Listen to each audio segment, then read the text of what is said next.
In this segment, we will consider how industrialization led to an expansion of democracy, demonstrating why modernization presupposes liberalism. We will also examine how one of the main tenets of liberty, laissez-faire capitalism, deviates from the aim imagined by its primary proponent Adam Smith, and that industry requires government regulation to maintain a stable society. Let's consider the impact of capitalism on wealth distribution. Historically, wealth was confined to landowners. Capitalism enabled wealth creation without the prerequisite of land ownership, thus broadening the potential for wealth among a larger demographic. This leads us to a pivotal question regarding political power. What is the essence of the so-called Golden Rule? I don't mean the Bible Golden Rule, but the capitalist one. Whoever has the gold makes the rules.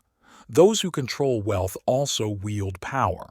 This principle, divergent from the moralistic version taught in religious contexts, dictates that wealth equates to rule-making authority.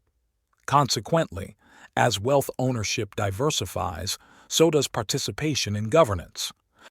Reflect on the American Revolution, which we consider establishing the world's first modern democracy. The Founding Fathers, figures like Adams, Washington, and Jefferson, were not nobility but property owners. They established a system where they, the wealthy, governed. Initially, voting rights, which were left up to the states, excluded the majority, particularly non-property owning individuals, from political participation. This historical context is critical, even though the term property-owning white males is often used with a negative connotation. It underscores the reality that wealth, especially in the form of property, was a prerequisite for political power. Recall our discussion of laissez-faire capitalism. Adam Smith argued for the pursuit of enlightened self-interest, advocating for minimal government intervention in economic affairs. This concept, embodied by the invisible hand, suggested that those willing to exert effort could attain wealth. Smith envisioned a system not characterized by stark class divisions, but one where competition prevents persistent income inequalities. However, the reality is different. Wealthy individuals and corporations tend to influence government policies to protect their interests, contradicting the principle of governmental non-intervention. This dynamic illustrates how governments, rather than remaining impartial, often serve the interests of the capitalist class. Interestingly, many capitalists advocate for government non-interference except in labor relations, where they prefer governmental support for the owner class over the working class. This contradiction is evident in political rhetoric, particularly among conservative circles. Reflecting on the COVID-19 pandemic, we observed significant government intervention in the economy, such as infusions of capital to prevent economic collapse.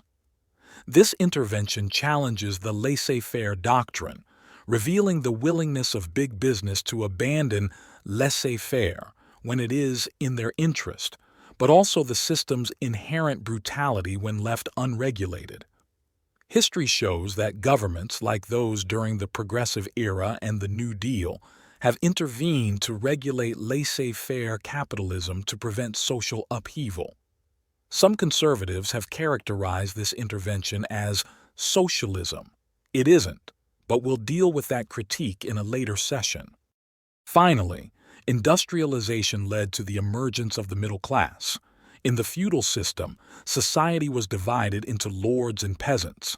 The Industrial Revolution introduced the bourgeoisie and proletarians, but the developing complexity of industrial production and distribution necessitated educated workers, leading to a new managerial or middle class.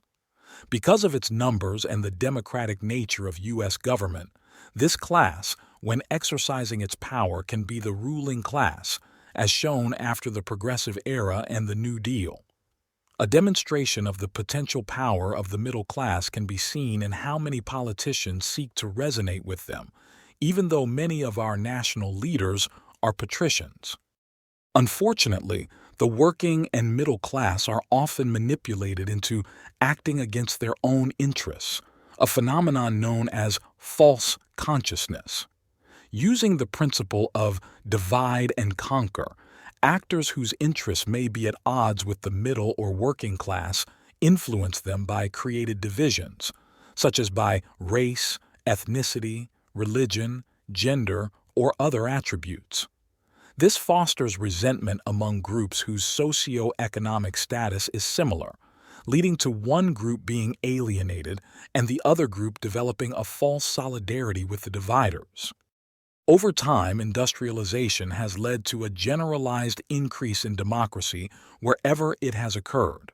But this journey is marked by complex interactions between economic theories, class dynamics, and political power.